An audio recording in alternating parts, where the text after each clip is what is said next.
why you should care about Web3. This will explain it a little bit more. Let's look at the affected industries for a second. Let's try not to go over the time, so if I did, someone please tell me.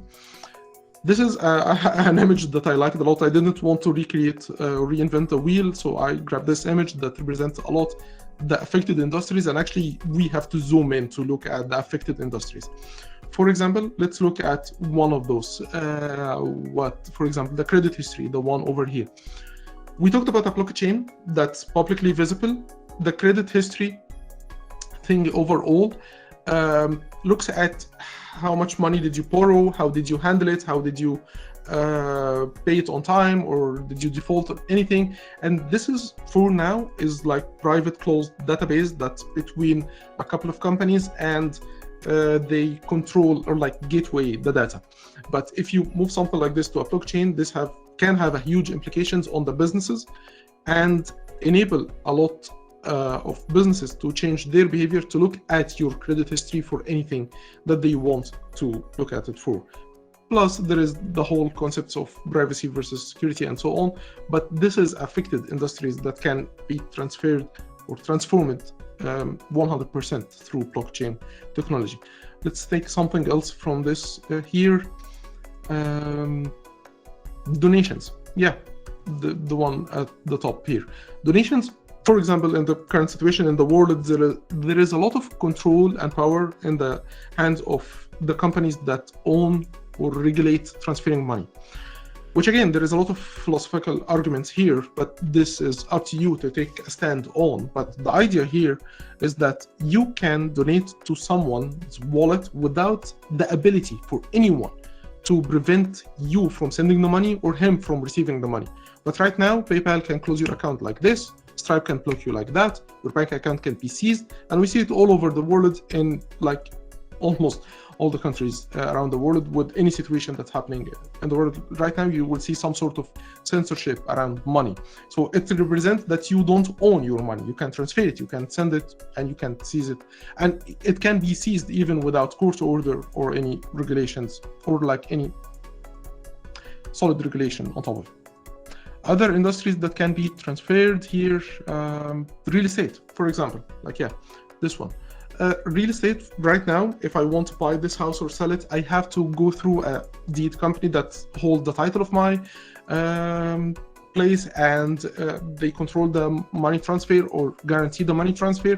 But all of this can be transferred into smart contract that I can put my apartment as an NFT or something to be sold on the blockchain, which can be verified by anyone later. So let's say, okay, someone will say that, hey, you can go in and put your apartment and get the money and run away with it and keep your apartment. But it's there. If the regulations caught up to the technology, they can verify the selling or of an item through the blockchain. But also this will require the government or the entity that verify this to identify you between your wallet and your real identity in the real world. Hey Islam, so I have a question. Sure. So thinking about the blockchain, technically, I know we have like different blockchains. So there's Ethereum, there's Bitcoin. Yeah. So could there be an issue? So let's say I have like a contract. Let's say I have an NFT on Ethereum. Let's say I made the dues of my land, I made it into an NFT on Ethereum. Could I make that same dues of land an NFT on another blockchain, say like another blockchain, Algorand or something? And what effects would that be? You're talking about selling the same thing over two chains, right? Yeah, over two chains. This is a valid concern, but for any concern that we have right now, let's look at what we currently have and how we solve it, to think about how can we solve it in the new way. Sure, there is a lot of new problems that we can think about in this sense, but let's give this one a try. Right now, there is ePay and Amazon. I can list the same item on both of them and get the money on both of them, but I can ship one here and an empty box there. This can happen. Who can verify this, or what will happen after that? Right now, it will be up to the company to dispute the transaction, and it will be up to the company to verify like what happened or what came first or not, or to reverse the money or not, and whether it's a digital asset or what. But on the blockchain, there is the bottleneck there is that the money irreversible by definition in a way. It depends, because different blockchains have different concepts, and like there is blockchains that controlled by companies and it can be reversed on them. It's not always like anonymous or one way. If it's controlled by company but not like peer-to-peer network, you can't get your money back. So this is a valid concern, and it's something to figure out as we grow into this space. Sorry. So let's say like what feature of the blockchain itself like makes it immutable? So I mean, could it be possible like, okay, so let's say someone mistakenly sent like 1,000 Ethereum to me, which is a very large sum of money, and then it's like, oh, this money, I think I'm going to go bankrupt, I need to get this money back. Is it possible to attempt to actually reverse this kind of transaction? Like, is it possible? As far as I know, on blockchains like Ethereum, Bitcoin, and those peer-to-peer networks or peer-to-peer chains, there isn't. It's your money, you control it. If you send it, it's sent. If it's got verified on the network, it's there. That's one thing. But there is the concept of escrow, by the way, similar to what happens right now on ePay and PayPal. Like you can create a smart contract that escrow money and it wait for some action to happen to release it. And if it didn't happen, it doesn't release the money. So this is a concept that's there in the space, and it's a good read to look into it. And I will give you a keyword about it. It's called Oracle, on how to send data from Web 2 to Web 3 smart contract. That's a good thing. But if you send money by mistake, it's gone. But this comes on the, like, it's always a trade-off between good and bad things. So the trade-off here between you send something by mistake versus someone can seize all your money because you supporting the wrong cause or something like this. So it depends on you whether you accept this risk versus this or this versus that.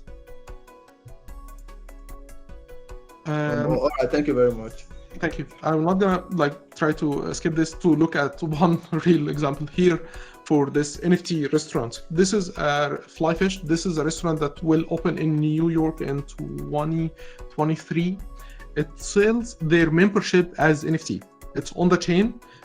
So to go into this restaurant, you have to own one of two types of NFTs, and this gives you access only to the place.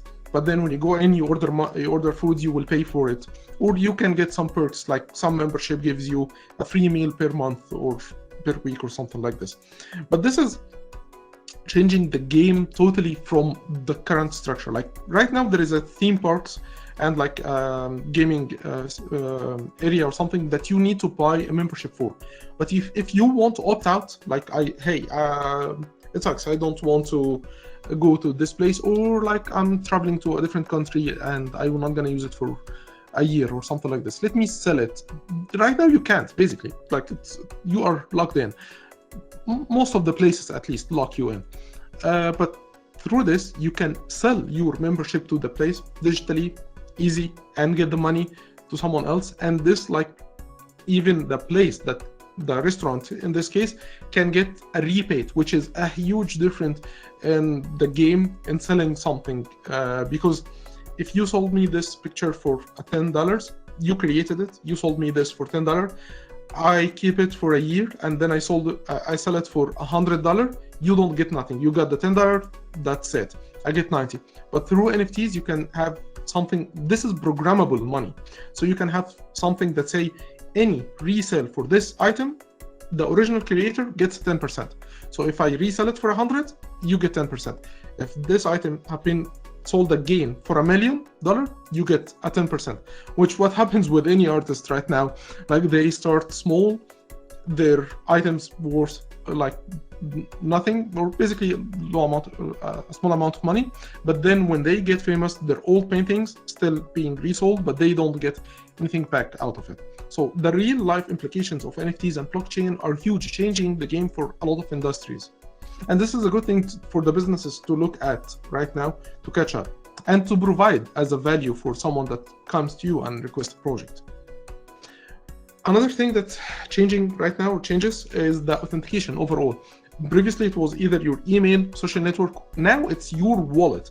So the money comes first. Like this opens the doors for the businesses in a different way and change the game a lot. For you connect or log in, your identity become your wallet and the money is implicitly there in the system. That's another change that can come to someone request you create a website for them, add Facebook login plus MetaMask login. That's a huge added value for them. So up and coming, this here just a reminder for us to think about the early days of internet, early days of social network, early days of iPhone and Android. A lot of people were skeptical on those times. Like there is internet, this huge new thing that no one will use it. It's way too geeky. Or social network that no one will use and give up their privacy to use or post their live updates online daily. Or no one will give up their keyboard to use a touch phone. There is a lot of people that said that, and most of them turn out to be wrong. So it's a good thing to remember these days and get the fair amount of education around this topic, Web3, so you are not going to be like late to the game if it pops and become a huge as those things.